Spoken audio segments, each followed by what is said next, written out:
Sir, हाँ बोलो। sir, how to do that analog programming, sir? Okay, analog का चलो, एनालॉग में हम करते हैं, वो डीसीएस के साथ ही हो जाएगा। Okay, sir. है Okay. ना? ठीक है। Okay, मैं sir. कुछ एडिशनल को ज्यादा कुछ नहीं है, एडिशनल कुछ ब्लॉक्स आएंगे, आपको सिर्फ काउंट ऐड करना है। तो मैं दिखा दूंगा अभी यहाँ पे। I am not in office, मैं कहीं बाहर पे हूँ। यहाँ पे मेरे पास वो सारे सॉफ्टवेयर नहीं है साथ में, ठीक है। और वो मैं कोशिश करता हूँ, कल अगर मैं पहुंच गया कल लैब में, तो मैं वहां से सॉफ्टवेयर निकाल के मैं दिखा दूंगा। ओके। तो आज एक काम करते हैं, तो डीसीएस का स्ट्रक्चर देखते हैं। डीसीएस बताया था आप लोगों को? नहीं शुरू किया ना अभी? डीसीएस का फुल फॉर्म क्या है? डिजिटल कंट्रोल सिस्टम नहीं तो distributed. Distributed, not digital. Digital तो आपका पीएलसी भी डिजिटल ही है ना? तो इसको कहते हैं डिस्ट्रीब्यूटेड कंट्रोल सिस्टम।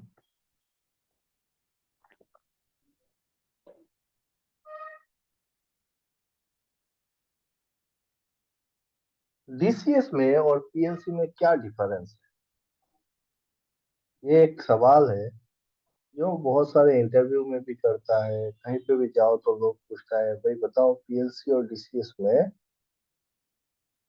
अंतर कहाँ पे है, क्या चीज है? एनीबॉडी? Sir, redundancy.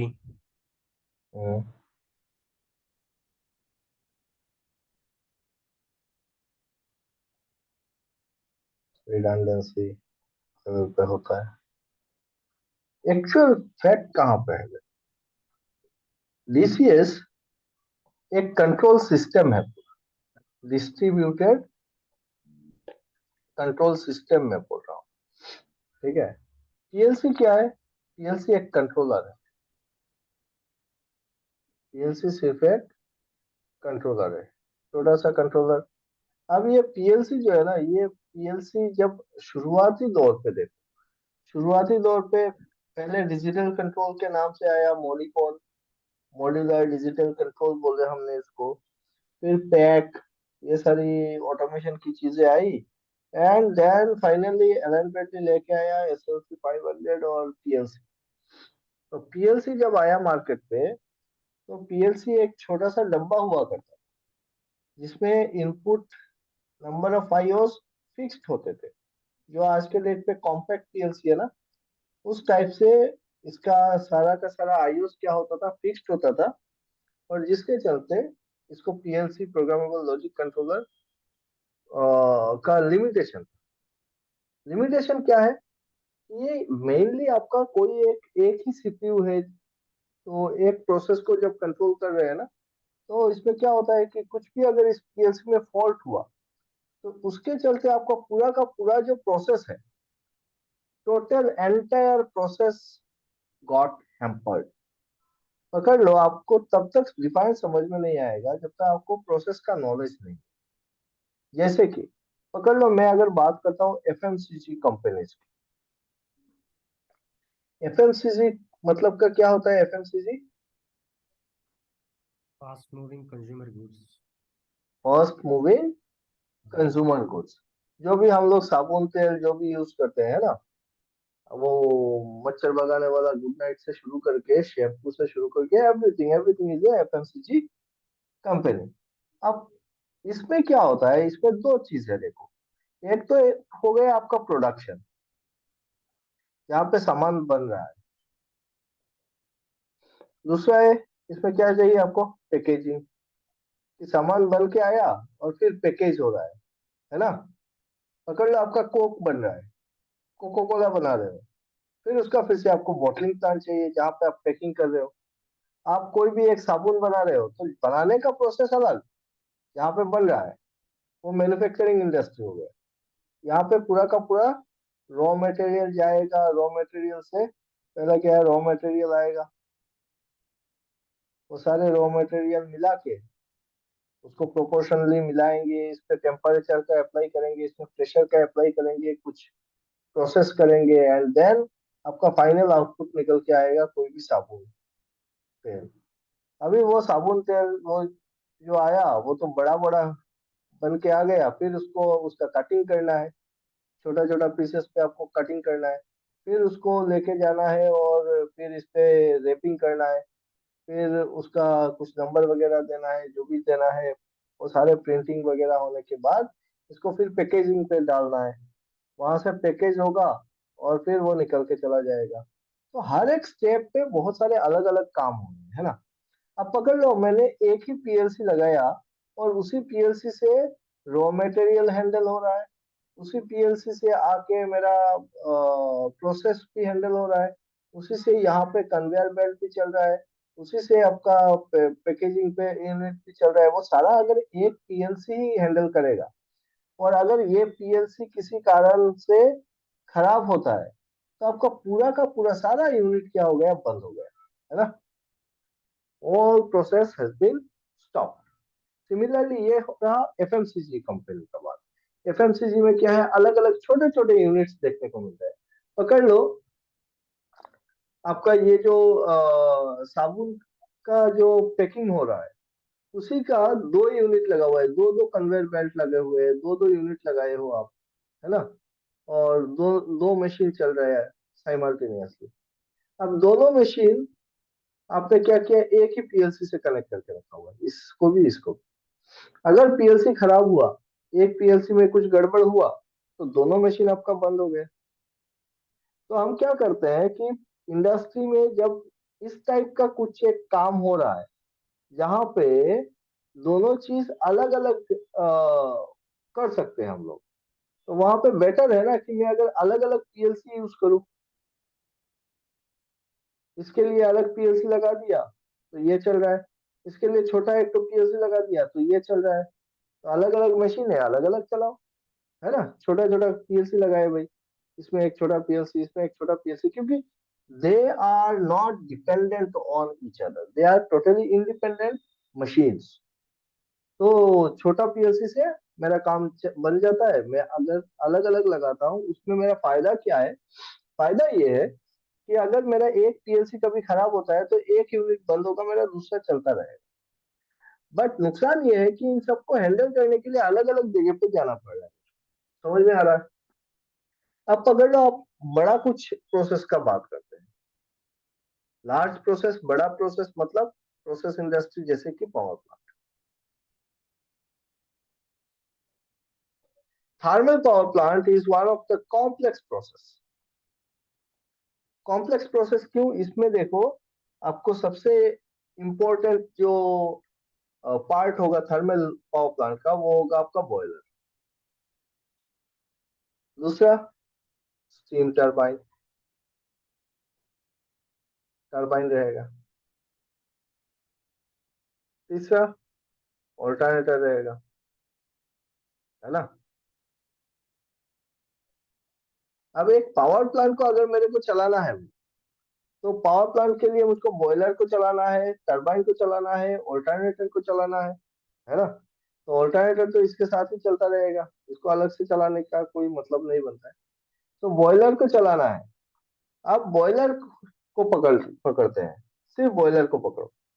तो बॉयलर अपने में ही एक बहुत विशाल यूनिट है ना। बॉयलर में क्या जाएगा, बॉयलर में मेरा कोयला जाएगा, फिर जो भी फ्यूल आप यूज कर रहे हो, जिस टाइप का भी बॉयलर है, कोयला हो सकता है, बायोमास हो सकता है, ऑयल हो सकता है, कुछ भी। तो मैं कोल पकड़ रहा हूँ और फिर वो कोयला जाएगा, साथ में क्या चाहिए मेरे को, पानी चाहिए। स्टीम बनेगा कहाँ से, है ना। तो कोयला चाहिए, पानी चाहिए, तो कोयला आएगा, कोयला जलाओगे, पानी से स्टीम बनेगा। अब देखो अगर कोयला चाहिए तो इसका भी तो कुछ एक प्रोसेस रहेगा, ये भी माइन से आएगा, कहीं ना कहीं पे आके उसको डंप करोगे कोल यार्ड में, और वहां से कोल यार्ड से फिर प्रोसेस होके इसका साइजिंग होगा, कुछ प्रोसेस करोगे, और फिर उस कोल को आप कोल हैंडलिंग प्लांट में भेजोगे, कोल हैंडलिंग प्लांट से वो बॉयलर पे जाएगा। वाटर ट्रीटमेंट का, कि पानी ऐसे ही तो नहीं दे सकते ना, तो वो जाएगा कहाँ पे, वाटर ट्रीटमेंट प्लांट रहेगा, वहां पे जाके आपको वाटर ट्रीटमेंट करके वो ट्रीटेड वाटर आपको फिर बॉयलर पे चाहिए। तो ये हर एक जगह पे मैं क्या देख रहा हूँ कि ये अलग प्रोसेस है, ये अलग प्रोसेस है, लेकिन सब क्या है, यहाँ पे एक ही जगह पे जा रहा है, सब कहाँ पे जा रहा है, एक ही बॉयलर पे आके फीड हो रहा है, बॉयलर। अब मैं वाटर ट्रीटमेंट प्लांट के लिए अलग से एक पीएलसी लगा सकता हूँ, उसमें मेरे को दिक्कत नहीं है कि पानी बनना है, डिमिनरलाइज करना है पानी को, उसके लिए मैं एक अलग से पीएलसी लगा दूं, वो पीएलसी अपना काम करता रहेगा, उसको अलग कर दूं। कोल यार्ड में कोयला को भेजना है, सीएचपी में एक अलग से पीएलसी लगा दो छोटा सा, कि भाई वो सीएचपी वाला हैंडल करेगा, और इसको एक पीएलसी डाल दो। लेकिन जब हम पावर जनरेशन की बात करेंगे, तो यहाँ पे क्या होगा, इंटरलॉकिंग आएगा। कैसा इंटरलॉकिंग आएगा कि भाई आप बॉयलर को चलाओगे, बॉयलर को चलाओगे तो बॉयलर से जो स्टीम निकलेगा, वो स्टीम किस पे जाएगा, that steam will be coming to your steam turbine, है ना, वो आएगा मेरे स्टीम टरबाइन पे, और स्टीम टरबाइन कपल रहेगा आपका जनरेटर के साथ। तो टरबाइन घूमेगा तो जनरेटर घूमेगा, और ऑल्टरनेटर घूमेगा तो आपको करंट मिलेगा। अब ये बॉयलर का जितना सारा स्टीम है वो इसमें अगर आना है, तो इस बॉयलर को चलाने के लिए आपको और बहुत सारे इक्विपमेंट्स की जरूरत है। बॉयलर को चलाने के लिए आप देखोगे, आपको चलाना होता है, आईडी फैन होता है, पीए फैन होता है, एफडी फैन होता है ना, कोयला आना चाहिए कोल यार्ड से, तो कोयला जो फीड करोगे उसके लिए आपको कोल फीडर लगाना है। फिर आपको चाहिए हवा हो गया, कोल हो गया, पानी आएगा, वाटर को कंट्रोल करना है, पानी जो आ रहा है बॉयलर के अंदर, वो कितना पानी आना चाहिए, उसका फ्लो को कंट्रोल करना है, उसका टेम्परेचर को कंट्रोल करना है। फीड वाटर है, तो फीड वाटर को कंट्रोल कर लिया। फिर क्या कहते हैं इसको, कोयला है, उस कोल का साइज को मेंटेन करते हुए उस कोल को आपको क्या करना है, फीड करना है फर्नेस के अंदर, तो कोल फ्लो को मेंटेन करना है। स्टीम टरबाइन में जितना स्टीम जाएगा उस स्टीम को मेंटेन करना है, स्टीम का टेम्परेचर को मेंटेन करना है, प्रेशर को मेंटेन करना है, बॉयलर का लेवल को मेंटेन करना है, इतना सारा जो काम है। अब उसके लिए आप अलग अलग पीएलसी नहीं लगा सकते, है ना।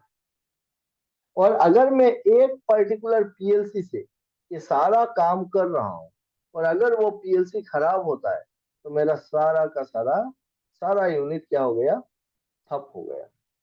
समझ रहे हो, एक चैनल के कारण पूरा का पूरा यूनिट मेरा ठप हो सकता है। तो इसके, ये जो प्रॉब्लम है, इस प्रॉब्लम को ओवरकम करने के लिए हमने क्या बना दिया, डिस्ट्रीब्यूटेड कंट्रोल सिस्टम बनाया। अब इससे ये प्रॉब्लम सॉल्व कैसे होता है उसको देखते हैं। पीएलसी का आर्किटेक्चर आप लोगों को याद है, पीएलसी के आर्किटेक्चर में हमने देखा था, इसमें क्या क्या होता है, एक पावर सप्लाई यूनिट होता है, पीएलसी में हमने देखा है एक पावर सप्लाई कार्ड होता है, एक सीपीयू होता है, और बाकी मेरे आईओ मॉड्यूल्स होते हैं, इनपुट आउटपुट कार्ड होते हैं। वो चाहे डायरेक्ट लगा दो यहाँ पे, या फिर आप फील्ड में मॉड्यूल लगाओ, कार्ड को फील्ड में रखो, फील्ड से लेके आओ, कुछ भी करो, बट होता है ऐसे ही। एक पावर सप्लाई कार्ड होता है, एक सीपीयू होता है, और बाकी सारे मेरे आईओस होते हैं, इनपुट आउटपुट, है ना, यही तो है पीएलसी। अब इसमें एक ही सीपीयू है भाई, इसी चीज को क्या करेंगे, खोल देंगे डीसीएस पे, खोल के क्या कर सकते हैं कि हम दो सीपीयू लगा देते हैं। दो सीपीयू कैसे लगाएंगे, यहाँ पे एक सीपीयू लगा दिए, सीपीयू, और यहाँ पे एक सीपीयू लगा दिए, सीपीयू भी। समझना, अभी आर्किटेक्चर में डीसीएस का आर्किटेक्चर दिखा रहा हूँ। आप लोग कोई भी किताब खोल लो ना ऑटोमेशन का, आई बेट अगर आप लोग समझ जाओ और कोई समझा देना इस तरीके से, इतना आसान भाषा में, तो गजब हो जाए।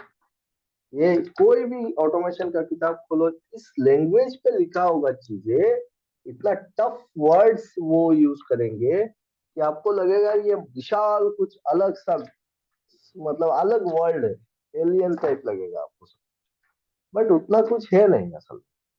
तो सारा चीज आप समझ सकते हो इजीली, और बहुत ही आसान भाषा में समझ सकते हो। तो ये चीज को देखो, क्या मैं बता रहा हूँ कि हमने इसी पीएलसी को, पीएलसी ऐसा था ना, एक पावर सप्लाई कार्ड है, एक सीपीयू है, और कुछ आईओ मॉड्यूल्स या इनपुट आउटपुट कार्ड है, उसी को मैंने खोल दिया और दो सीपीयू कर दिया। अब दो सीपीयू जब कर दिया, तो मेरा अल्टीमेट मेरा फंडा क्या है, मेरे को चाहिए कि इन सीपीयू में प्रोग्रामिंग रहेगा, सीपीयू मेरा प्रोग्राम्स को कंट्रोल करेगा, जो भी टाइप का प्रोग्राम हम करते हैं वो सारा मेरा सीपीयू पे रहेगा।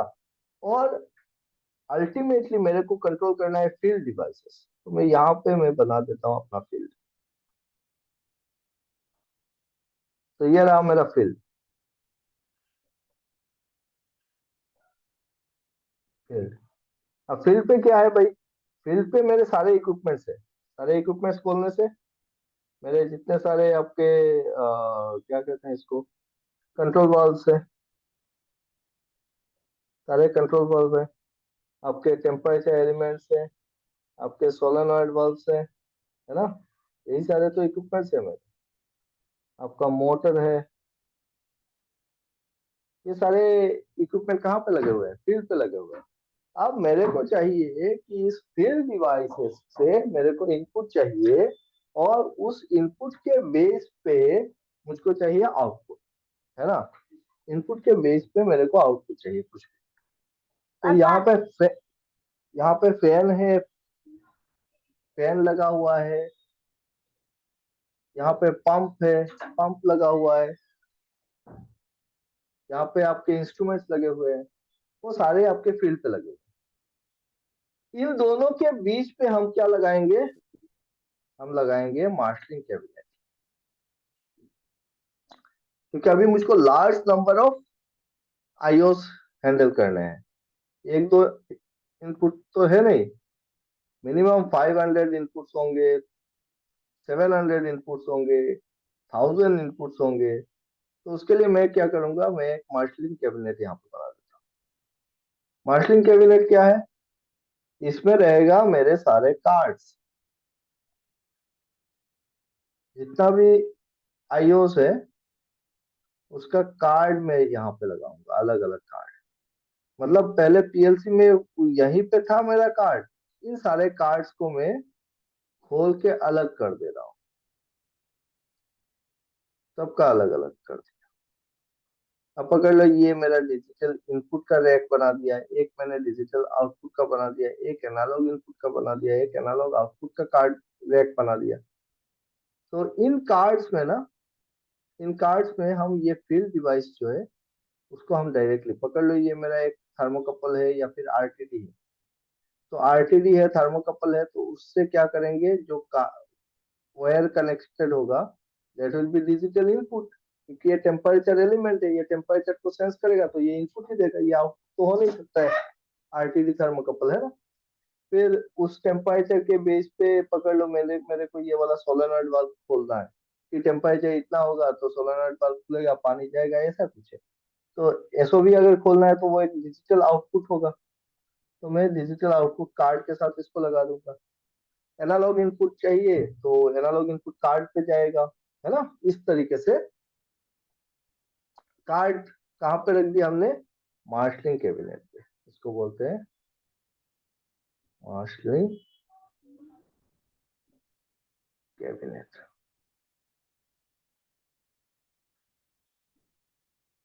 ठीक। अब मार्शलिंग कैबिनेट पे तो पे आपका तार कनेक्टेड हो गया, वो सारा डाटा आया।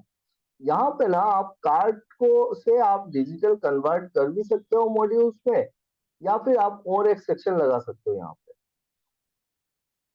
या तो आपका उस कार्ड से डायरेक्टली आपका कन्वर्ट हो जाएगा डिजिटल पे, और ये जो पैनल लगा हुआ है वहीं पे आपने मॉड्यूल लगाया, कुछ लगाया, और वहां से आपने डिजिटल कन्वर्ट करके ले लिया।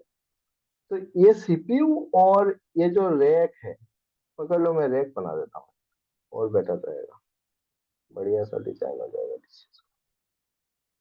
मैं अगर यहाँ पे एक रैक भी लगा देता हूँ,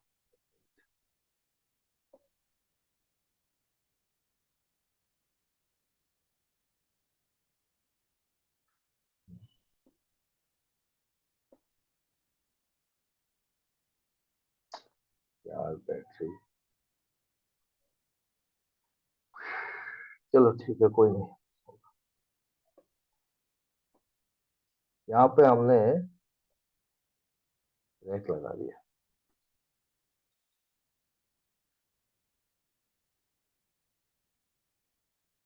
और ये जो रैक है ना, इन रैक में हमने अपना मॉड्यूल्स रख दिया, 4 रैक की जगह।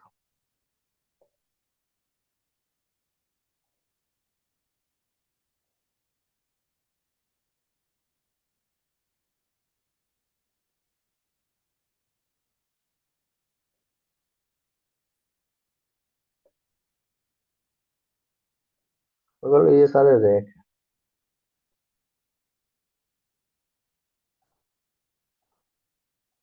Rack 1, rack 2, rack 3, rack 4, rack के साथ यहाँ से कनेक्टेड होगा। यहाँ पे रैक पे क्या लगाए हैं भाई हमने, रैक पे हमने रख दिया चलो मॉड्यूल्स, मॉड्यूल 1, मॉड्यूल 2, इस तरीके से रैक में हमने मॉड्यूल्स डाल दिए, सबको अलग अलग कर देना है। अब मॉड्यूल्स अगर डाल दिए हैं, एक मॉड्यूल कुछ पर्टिकुलर कार्ड्स को ही कंट्रोल करेगा, समझ में आ रहा है? तो एक मॉड्यूल क्या कर रहा है, कुछ पर्टिकुलर कार्ड को कंट्रोल कर रहा है, और ये कार्ड टू कार्ड कम्युनिकेशन हो रहा है, सीरियल कम्युनिकेशन रहेगा, इससे यहाँ से ये फिर इसके साथ आप कनेक्ट कर सकते हो, इसके साथ कनेक्ट कर दे सकते हो। तो ये 1 नंबर मॉड्यूल मेरा पकड़ लो, ये वाला 4 जो कार्ड है उसको हैंडल कर रहा है। सिमिलरली 2 नंबर मॉड्यूल जो है वो और 4 कार्ड को हैंडल कर रहा है। तो इस तरीके से अलग अलग मॉड्यूल अलग अलग लेवल ऑफ कार्ड्स को हैंडल करेंगे, क्लियर? और फिर वो सारे डाटा जो है ना मॉड्यूल से रैक पे चला जाएगा।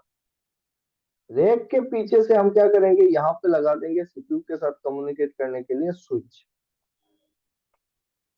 Switch 1 and switch 2। ये स्विच क्या स्विच है, ये these are nothing but Ethernet switch,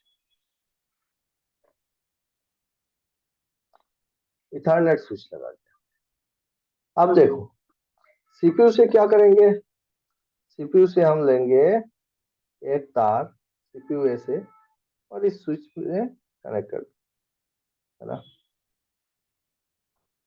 CPU B से एक तार निकाले और स्विच पे कनेक्ट कर दिया। सिमिलरली मैंने सीपीयू ए से एक तार निकाला और स्विच 2 से कनेक्ट कर दिया, सीपीयू बी से एक तार निकाला, स्विच 2 में कनेक्ट कर दिया। फिर ये स्विच 1 से एक मेरा रैक 1 पे गया, एक मेरा रैक 2 पे गया, एक मेरा रैक 3 पे गया,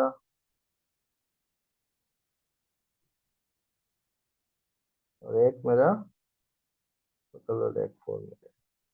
सिमिलरली स्विच 2 से भी रैक 1 पे जाएगा, रैक 2 पे जाएगा, रैक 3 पे जाएगा, रैक 4 पे जाएगा। तो यहाँ पे भी मेरे को 4 चैनल चाहिए, समझ में आ रहा है? अब देखो कैसे डिस्ट्रीब्यूट हो गया सारी चीजें। ये मेरा अगर सीपीयू ए जो है वो अगर मेरा एक्टिव है तो ये मेरा स्टैंड बाई पे रहेगा, ठीक है? अगर किसी कारण से मेरा सीपीयू ए काम नहीं कर रहा है तो तुरंत क्या हो जाएगा, सीपीयू बी लाइन में आ जाएगा। अब ये जो पॉसिबिलिटी है ना कि सीपीयू ए बंद होते ही सीपीयू बी चालू हो जाए, उसके लिए जरूरत ये है कि सीपीयू बी और सीपीयू ए दोनों रनिंग में रहे, दोनों क्या रहे, ऑन रहे, दोनों के दोनों ऑन है। एक्चुअली जो स्टैंड बाई में है वो भी क्या है, ऑन है। ऐसा नहीं है कि जब सीपीयू ए बंद हो जाएगा उसके बाद सीपीयू बी आपका चालू होगा, क्योंकि ये चालू होने के टाइम पे ये मिनिमम कुछ समय तो लगाएगा। पकड़ लो एकदम फास्ट प्रोसेसर है, एवरीथिंग इज स्मूथ, फिर भी तो 2-4 सेकंड लगा ही देगा ना, 2-4 सेकंड 5 सेकंड में ही ऑन होता है। फिर भी तो वो 1 सेकंड भी अगर डिले हो गया तो विद इन ए सेकंड मेरा सारा काम खत्म हो सकता है कि नहीं? क्योंकि मेरे को चाहिए मिली सेकंड पे सिग्नल। मिली सेकंड पे मुझको सिग्नल चाहिए। अब अगर ये बूट होने में अगर मैं पकड़ता हूँ इतना फास्ट है कि एकदम स्विच जैसे ही ये बंद होता है तब भी बूटिंग करेगा, तो बूटिंग प्रोसेस पे मिनिमम 2-4 सेकंड 5 सेकंड से ऊपर ही लगेगा। तो क्या करेंगे, हम इसको भी रन रखेंगे, इसको भी रनिंग में रखेंगे, लेकिन ये एक्टिव होगा और ये स्टैंड बाई होगा। इसका मतलब क्या हुआ? इसका मतलब ये हुआ कि सीपीयू ए और सीपीयू बी दोनों डाटा रिसीव कर रहा है। दोनों क्या कर रहा है? डाटा रिसीव कर रहा है। सिग्नल्स जितने सारे आ रहे हैं ना, स्विच ए वन से हो या स्विच टू से हो, दोनों डाटा कंटिन्यूअसली रिसीव कर रहा है। साथ ही साथ इन दोनों के अंदर कंटिन्यूअसली प्रोसेस भी हो रहा है। मतलब जो आपका लॉजिक है वो लॉजिक एग्जीक्यूट भी हो रहा है। ये दोनों साइमल्टेनियसली आपके आउटपुट मेमोरी में डाटा स्टोर भी कर रहा है। ये भी कर रहा है और ये भी कर रहा है, दोनों साइमल्टेनियसली कर रहा है। लेकिन आउटपुट स्केल में सिर्फ सीपीयू ए से डाटा आ रहा है, सीपीयू बी से आउटपुट स्केल में कोई डाटा नहीं आ रहा है। समझ में आया? Are you getting my point? हाँ सर। तो सीपीयू बी क्या हो गया? ये हॉट स्टैंड बाई भी नहीं कहेंगे, इसको हम बोलेंगे रिडंडेंट। कौन से स्टेट पे है? रिडंडेंट स्टेट पे है। मतलब इसके साथ ये चल रहा है, जैसे ही सीपीयू ए बंद होगा या इसमें कोई भी गड़बड़ होगा, थोड़ा सा टाइम ज्यादा ले लेगा सिग्नल को फेच करने में, तुरंत मेरा सीपीयू बी से डाटा निकल जाएगा। समझ में आ गया? और ये शिफ्ट हो जाएगा, ये स्टैंड बाई मोड पे आ जाएगा और ये एक्टिव हो जाएगा। तब ये तुरंत अपना अपने हाथ पे कमांड ले लेगा। This is the best feature of your DCS कि रिडंडेंसी है। और रिडंडेंसी जो है वो हर एक लेवल पे है। कैसे हर एक लेवल पे है? पकड़ लो, सीपीयू ए काम नहीं कर रहा है, सीपीयू बी लाइन पे आ गया। सीपीयू बी फेल हुआ तो सीपीयू ए लाइन पे आ गया, रिडंडेंसी आ गया। पकड़ लो, आपका यहाँ पे जो कनेक्शन दिया हुआ है ये स्विच से ले रहा है ना डाटा, ये वाला स्विच से डाटा ले रहा है। पकड़ लो, ये स्विच वन और सीपीयू वन ये काम कर रहा है। तो सीपीयू ए जैसे ही बंद होगा तो सीपीयू बी काम करेगा और स्विच वन के साथ काम करेगा। पकड़ लो, सीपीयू ए ही काम कर रहा है, कोई दिक्कत नहीं, लेकिन यहाँ पे जो तार लगा हुआ है ना बीच में, यहाँ पे कम्युनिकेशन प्रॉब्लम हो गया, ये कम्युनिकेशन फेल हो गया। अगर ये कम्युनिकेशन फेल होता है तो सीपीयू ए सर्च करेगा कि भाई स्विच वन से डाटा चाहिए था, नहीं मिला डाटा, कोई बात नहीं भाई, तू काम मत कर, क्या दिक्कत है, मेरा दूसरा वाला है ना बंदा, वो काम करेगा। तो वो तुरंत क्या करेगा, स्विच टू से डाटा कलेक्ट कर लेगा। समझ में आ रहा है? तो मेरा अगर स्विच खराब होता है तो भी दिक्कत नहीं है, एक स्विच एक्टिव रहेगा तो दूसरा स्टैंड बाई में है। समझ पा रहे हो? पकड़ लो, सीपीयू ए खराब हो गया तो सीपीयू बी कहाँ से डाटा लेगा? स्विच वन से ले रहा था। अब सीपीयू बी स्विच वन से ले रहा था, स्विच वन भी काम करना बंद कर दिया, कोई बात नहीं भाई, स्विच बी से ले लेगा, स्विच टू से ले लेगा CPU B. Are you getting my point? हाँ सर। हाँ, एक मिनट कॉल है। हेलो হেল্ল' য়েছ, হয় মই অলপ পিছত ফোন কৰি আছো, এটা ক্লাছত আছো মই।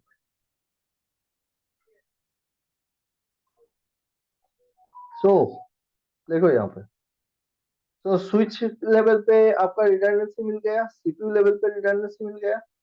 यहाँ पे मॉड्यूल में भी आप रिडंडेंट मॉड्यूल रख सकते हो कि मॉड्यूल वन अगर नहीं चल रहा है तो मॉड्यूल टू आपका लाइन पे रहेगा, मॉड्यूल टू खराब हो गया तो मॉड्यूल वन लाइन पे आ जाएगा, है ना। जहां जहां पे आपको चाहिए आप रैक में रखो, आप मॉड्यूल्स पे रखो, हर एक स्टेज पे आपको आप रिडंडेंसी यूज कर पा रहे हो। तो ये जो नेटवर्क बना मेरा, ये क्या है, टोटल एक क्या बन गया, डिस्ट्रीब्यूटेड कंट्रोल सिस्टम बना। ठीक है, अभी पकड़ लो आपका ये जो डीसीएस लगाए हो ना, ये पर्टिकुलर आपका कुछ एक फील्ड नंबर 1, ये फील्ड 1 है। इस फील्ड 1 के जितना प्रोसेस है उन सबको ये ये सीपीयू ए और सीपीयू बी कंट्रोल कर रहा है through this racks and the marshalling cabinet. Okay, ये एक सिस्टम बनाया हुआ है यहाँ पे, ये वाला पूरा का पूरा, कोई दिक्कत नहीं। ये पूरा सिस्टम मिलके इस फील्ड 1 को हैंडल कर रहा है। साइमल्टेनियसली बताया था ना कि मेरा यहाँ पे सीएचपी लगा हुआ है या फिर कोई दूसरा प्रोसेस यहाँ पे चल रहा है, प्रोसेस 2, फील्ड 2। और ये फील्ड 2 का इसके साथ खास रिलेशन कुछ है नहीं, है ना, तो इसको इंडिपेंडेंट चलाते रहो। फील्ड 2 अलग से कोई एक पीएलसी हैंडल कर रहा है, पीएलसी 2 हैंडल कर रहा है।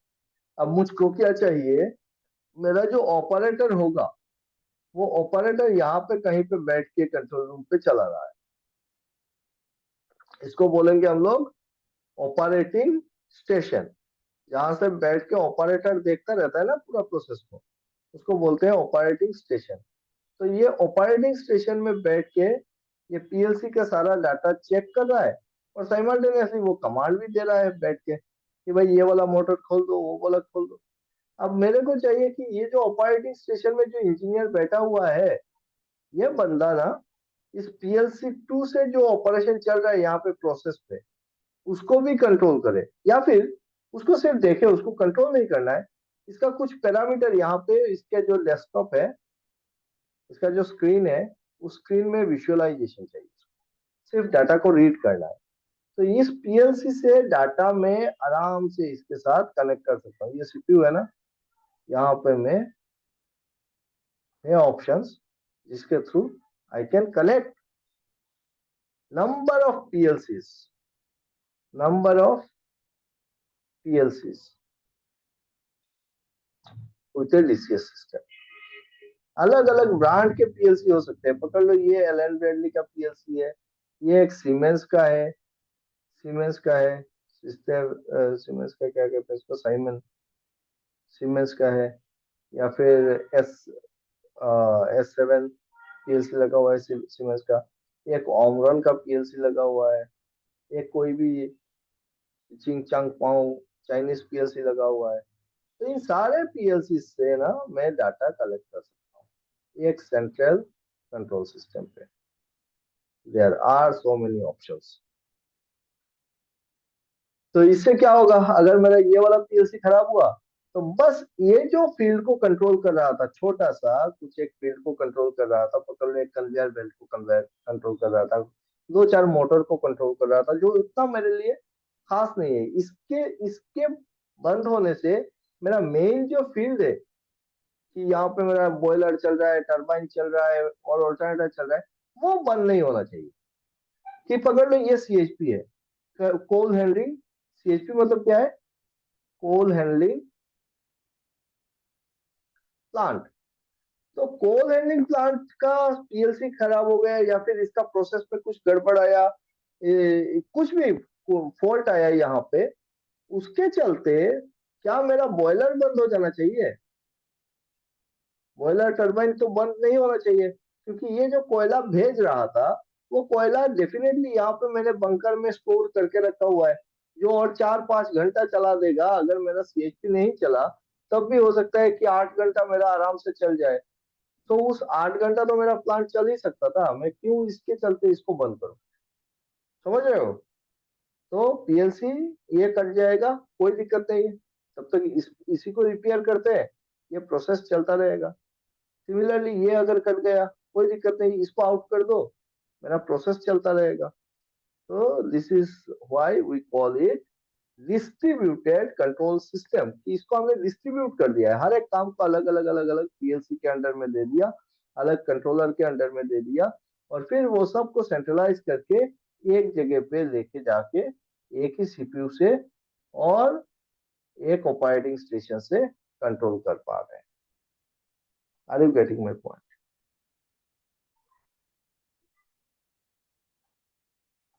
क्या डीसीएस का आर्किटेक्चर क्लियर हुआ? वरुण? Yes, sir. तो ये रहा पूरा का पूरा आपका डीसीएस का आर्किटेक्चर। यही होता है इसमें, जहाँ पे आपको दिखाएंगे बाद में कि जो मेन, जैसे मैं बोल रहा हूँ कि यहाँ पे बहुत सारे पीएलसी आके लग रहे हैं, अलग अलग जगह से पीएलसी आके लग रहे हैं। तो वो जाके कोई एक सेंट्रल बास सिस्टम चाहिए होगा आपको, जहाँ से वो सारा डाटा जो है, वो सारा डाटा आपका मेन प्रोसेस के साथ कनेक्टिविटी क्रिएट करे, स्विच में जाए। तो उसको हम लोग क्या बोलते हैं, डाटा हाईवे बोलते हैं। बड़ा सा हाईवे बना के रखा है भाई, उसी से कंट्रोल कर रहे हो।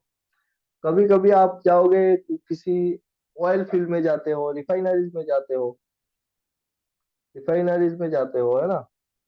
तो रिफाइनरीज में क्या होता है, अलग अलग डिस्टिलेशन प्लांट्स होते हैं, अलग अलग जगह पे अलग अलग प्रोसेस चल रहा है।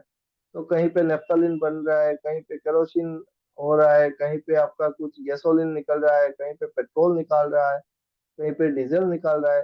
तो अलग अलग डिस्टिलेशन चल रहा है, प्रोसेस चल रहा है। और वो सबको कंट्रोल कौन कर रहा है? एक बंदा बैठा हुआ है ऑपरेटिंग स्टेशन पे, और वो सारा डाटा अलग अलग जगह से देख रहा है। अब मेरा इस प्लांट पे कुछ फॉल्ट आया, उसके चलते ये क्यों, बाकी क्यों हैम्पर करे भाई? तो सबको अलग अलग कर दो, डिस्ट्रीब्यूट कर दो, और डिस्ट्रीब्यूट करके फिर इनसे ना सारा डाटा आप कलेक्ट कर लो, सबसे डाटा कलेक्ट कर लो। यही होता है डिस्ट्रीब्यूटेड सिस्टम का खेला। क्लियर? तो पीएलसी को हटाने के लिए, पीएलसी का जो लिमिटेशन था, मेरा पीएलसी का लिमिटेशन क्या था? पीएलसी का लिमिटेशन ये था कि इसमें हम नंबर ऑफ इनपुट और आउटपुट बहुत कम होते थे। इसके चलते हमको दिक्कत हो रही थी। इसमें रिडंडेंसी लेवल नहीं था कि एक सीपीयू था तो एक ही सीपीयू है, उसमें क्या कर सकते हैं। बट अगर आप आज के डेट पे, आज के दौर का जो पीएलसी है उसको देखो, तो एक सिंपल पीएलसी जो है ना, वो डीसीएस के मुकाबले काफी अच्छा साबित हो सकता है। क्योंकि आज आपके हाथ पे रैक टाइप पीएलसी है, और एक रैक टाइप पीएलसी जो होता है वो नथिंग बट एक डिस्ट्रीब्यूटेड सिस्टम है। ठीक है? एक बड़ा सा रैक टाइप पीएलसी आपका डिस्ट्रीब्यूटेड सिस्टम ही है, और कुछ नहीं है। क्योंकि ये जो आर्किटेक्चर मैंने दिखाया आपको, this is what you can say A rack type PLC और ए डिस्ट्रीब्यूटेड कंट्रोल सिस्टम। अब डिस्ट्रीब्यूटेड कंट्रोल सिस्टम में आपका बहुत सारा नाम यूज करते हैं हम लोग। नाम यूज करते हैं मतलब कहीं पे आप सुनोगे भाई हाइब्रिड पीएलसी है, या फिर हाइब्रिड सिस्टम है। कहीं पे आप सुनोगे नहीं, ये कन्वेंशनल डीसीएस सिस्टम है। इस टाइप का अलग अलग नाम यूज करते हैं। वो हम देखेंगे अलग अलग सिस्टम किस टाइप से बनता है। पकड़ लो, अगर आपने डिफरेंट टाइप ऑफ पीएलसीज लगा के रखा हुआ है, डिफरेंट टाइप्स ऑफ प्रोसेसर है, और उस सबको फिर से सेंट्रलाइज कर रहे हो, तो दिस इज नथिंग बट, इसको क्या बोलोगे आप? हाइब्रिड बोलोगे। दिस इज ए हाइब्रिड बोला, है ना? हम लोग बाजार से लेके आते हैं ना, पकड़ लो आप कंप्यूटर खरीदने गए हो, एक कंप्यूटर लेके आना है, क्या कहते हैं इसको, पीसी बनाना है आपको। तो एक तो होता है कि आपका सीपीयू जो होगा वो ब्रांडेड आएगा, ये पूरा का पूरा कॉम्पैक्ट है वो। आपने एचपी का लिया तो एचपी का ही पूरा आ गया सब कुछ। दूसरा ऑप्शन आपके हाथ में क्या है कि आप अपने हिसाब से आप सजा लो। आप कैबिनेट किसी और का ले लो, आप इसमें जो मदरबोर्ड है वो किसी दूसरे का ले लो, गीगाबाइट का मदरबोर्ड ले लिया। आपको चाहिए हार्ड डिस्क, नहीं एसएसडी लगाएंगे भाई हम, तो एसएसडी लगा दिया। आप अलग किसी का मॉनिटर लेके आ गए। तो all options are in your hand. तो इसको क्या कहते हैं, इसको खुद से बनाना है। तो अलग अलग पीएलसी लगा दिए, और सबको फिर से एक साथ साइमल्टेनियस काम करवा रहे हैं। Am I clear about the DCS architecture? Sir, I have one doubt. Yes, बोलो। Sir, architecture wise, it is clear. I mean, DCs have two CPUs. But physically, how can we differ that, sir, between PLC and DCS? No, you cannot differ between a rack type PLC and a DCS. A rack Okay. type PLC is nothing but a distributed control system. ठीक है, Okay. वही मैंने बताया। हाँ, difference कहाँ पे आएगा? अभी एक कॉम्पैक्ट पीएलसी जो है, अगर आप मेरा पहला जो वीडियो दिया, अरे यार गया मेरा, गया, सॉरी, हाँ चार्ज भी खत्म हो गया इसका। चलो, कोई दिक्कत नहीं, मेरा काम हो गया। अब देखो, जो कॉम्पैक्ट पीएलसी मैंने बताया था आप लोगों को, है ना? तो कॉम्पैक्ट पीएलसी, आप अगर किसी ने नहीं देखा है तो वीडियोस ऑलरेडी है, आप चेक कर लेना एक बार, बैच पे दिया हुआ है। कॉम्पैक्ट पीएलसी में, मॉड्यूलर पीएलसी में आप डिफरेंस निकाल सकते हो। एक मॉड्यूलर पीएलसी जिसको हम बोलते हैं, एक modular PLC rack type PLC का छोटा वर्जन, जिसमें कम मॉड्यूल्स लगे हुए हैं। और रैक टाइप में क्या है कि बहुत ज्यादा मॉड्यूल्स लगे हुए हैं। तो रैक टाइप थोड़ा एडवांस वर्जन हो गया, अलग रैक में आ रहा है। एक मॉड्यूलर पीएलसी क्या हो जाएगा, एक ही रैक रहेगा उसमें, उसमें दो चार रैक नहीं है। रैक, समझ रहे हो? मॉड्यूलर कॉम्पैक्ट में क्या है, एक केसिंग के अंदर आपका सारा कार्ड वगैरह मॉड्यूल सब कुछ आ रहा है। और जो आपका,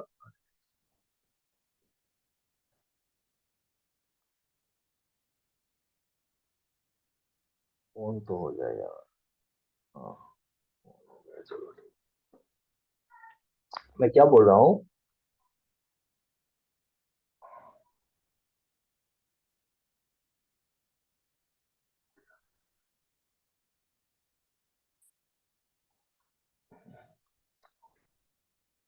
ओके। तो जो आपका आपका मॉड्यूल क्या कहते हैं इसको, कॉम्पैक्ट पीएलसी है। कॉम्पैक्ट पीएलसी में क्या होगा, एक ही केसिंग के अंदर आपका सारे मॉड्यूल्स लगे हुए हैं, सारे सीपीयू भी लगा हुआ है, उसको आप एक्सटेंड नहीं कर पा रहे हो, उस पर्टिकुलर पीएलसी को एक्सटेंड नहीं कर पा रहे। आजकल कुछ कॉम्पैक्ट पीएलसीज आ रहे हैं जिसको हम सीपीयू बोलते हैं, और फिर वहां से कुछ एक्सटेंशन ले सकते हैं, जैसे आपका पीएलसी आर एस लॉजिक्स 1400 वगैरह आ रहा है। तो उसमें आप एक्सटेंशन ले सकते हो, लेकिन उसका एक लिमिटेशन है, एक लिमिट तक आप एक्सटेंड कर सकते हो। वहीं पे जो मॉड्यूलर पीएलसी होगा, वो मॉड्यूलर पीएलसी में क्या है कि हर एक कार्ड को आप निकाल सकते हो। सीपीयू का कार्ड होता है, मॉड्यूल्स का कार्ड होता है, अलग अलग कार्ड होता है। तो वो एक रैक पे ना आप कार्ड लगा रहे हो। और जो रैक टाइप पीएलसी है उसमें मोर देन वन रैक है, मिनिमम दो रैक होंगे, चार रैक होंगे, और एक एक रैक पे बहुत सारे मॉड्यूल्स लगे होंगे, बहुत सारे कार्ड लगे होंगे। तो that is called rack type PLC. और एक रैक टाइप पीएलसी को is nothing, it is equivalent to your DCS, distributed control system. और आज के डेट में बोलना है तो यही डिस्ट्रीब्यूटेड कंट्रोल सिस्टम है, अलग से कुछ नहीं। समझ में आया? Okay, sir. Clear. तो पहले के जमाने में अलग बात थी वो, कि पीएलसी से जब डीसीएस सिस्टम आया, चलो हमने अलग कर दिया है, डिस्ट्रीब्यूटेड कर दिया है, तो बहुत बड़ी बात थी, एक नया चीज बना है। आज के डेट पे पीएलसी ही आपका डिस्ट्रीब्यूटेड टाइप बना रहा है, उसमें कोई बड़ी बात है नहीं, है ना? और कम्युनिकेशन प्रोटोकॉल्स का मैंने एक वीडियो दिया था, आई थिंक, देखा, देख लेना उसको। कम्युनिकेशन प्रोटोकॉल का देखा था ना, हाँ. प्रोफीबस प्रोफीनेट के ऊपर। हाँ सर। हाँ, तो वहां पे मैंने एक्सप्लेन करके रखा हुआ है कि क्या होता है कि पकड़ लो, ये जो सारे कम्युनिकेशन कर रहे हैं हम लोग, अभी आपका फील्ड जो है ना, फील्ड काफी दूर है। पकड़ लो आपका फील्ड है 500 मीटर हुए, और 1 किलोमीटर हुए है आपका फील्ड कंट्रोल रूम से। इतना दूर में फील्ड अगर है, या फिर इतना भास्ट वर्सेटाइल लैंड है कि इतना दूर तक आपका इक्विपमेंट्स लगे हुए हैं चारों तरफ, तो इतना दूर से एक तार को आप खींच के लेके आओगे, समझना बात को, हर एक इक्विपमेंट से दो दो तार आएगा, तो कितना नंबर ऑफ वायर्स आएंगे। तो एक तो कॉस्टिंग बढ़ेगा उसका, दूसरा उसका क्या बढ़ जाएगा, एरर बढ़ेगा, तीसरा प्रॉब्लम्स बढ़ेंगे, फॉल्ट फाइंडिंग करने में दिक्कत आएगी, कहीं पे भी कट सकता है, कुछ भी हो सकता है, इतना दूर है, सिग्नल ड्रॉप हो सकता है, बहुत सारी प्रॉब्लम्स। तो उस केस पे क्या करते हैं कि लोकली ना आप एक एक ऐसा कुछ डिवाइस लगा दो, सो दैट सारे जो उसके आसपास के, पकड़ लो 10 मीटर के आसपास के जितने सारे इक्विपमेंट है, उन सबको आप उसी डिवाइस के साथ आपने कनेक्ट कर दिया। अब डिवाइस के साथ जब आपने सारा कनेक्ट कर दिया, और इस डिवाइस से ना एक डाटा केबल ले लो और आप डाटा ट्रांसफर कर लो। That's very simple. एक ही केबल से आपका वो रोबास्ट भी होगा, रिजिड होगा, आप खींच के कहीं से कहीं पे लेके चला जाओ, तो आप डाटा ट्रांसफर कर लो, रदर देन आप करंट या वोल्टेज सिग्नल ट्रांसफर कराओ। इंटरफेरेंस कम हो जाएगा उसमें। समझ पा रहे हो? सीमांत तो समझ में आया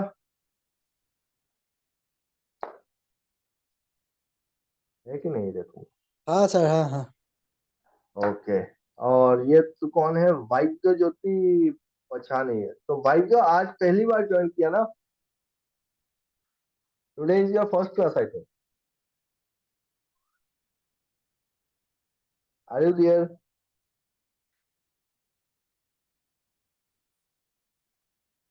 वाइद्य ज्योति, आर यू देयर? यार ये प्रॉक्सी मार रहा है क्या? तो चलो सेशन में मिल जाए। अटेंडेंस लगा दिए।